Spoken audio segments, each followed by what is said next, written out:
Hey guys, welcome back to my channel. My name is Grace. So for today's video guys ay nandito po kami sa Phase 3 Court dahil United Nation po nila Ken. So kami po yung nauna sa court dahil kami po yung mag-aayos ng boat namin. Kinakabahan na kami dyan guys dahil ang tagal po namin nakapag-display, kami na po talaga ang naiiwan. So habang nag-aantay nga po kami ng magiging background namin, si Ken naman ay binibisan ko na. Itong naging costume ni Ken guys ay sumasakit na yung ulo ko nito kakaisip kung paano ko siya i-design. Karamihan naman kasi walang nagtitinda ng ganyan, walang nagpaparenta kaya DIY ko na lang. Kinakabahan nga kami guys dahil malapit na ang call time, hindi pa rin namin naayos yung mga background namin. Buti na lang talaga sinama namin si Kuya Malon para mayroong magbabantay kay Ken habang ako ay busy. Natatanaw ko na ngayong magiging kalaban namin. Sila guys, tapos na kami, wala pa rin. Buti na lang talaga dumating na sila kuya at nag-call for sila. Buti na lang at nakakahabol pa. At guys, teka, hindi ko akalain na kakatapos lang pala ng welding. Yes guys, tama yung naririnig nyo, nagpapa-welding sila di oras. Kaya naman kasi di kami ready dahil hindi namin akalain na nilalagay pala kami sa gitna.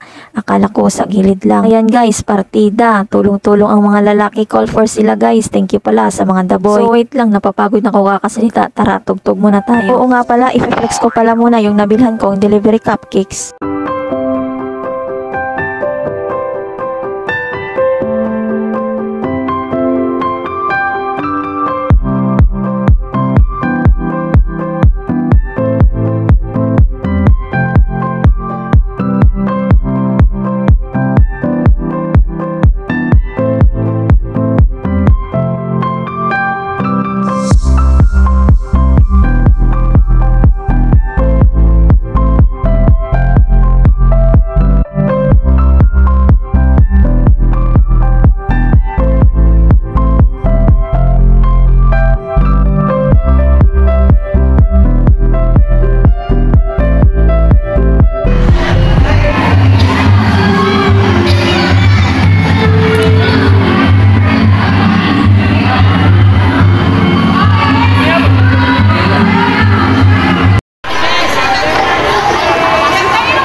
Hindi pa na pinakahilig pala.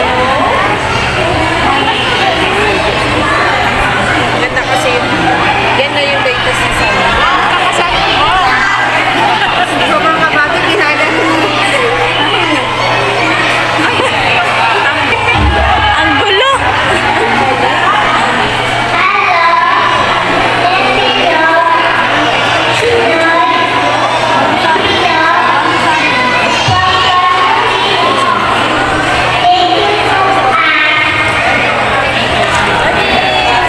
Pinatay niya.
Dami, Ken?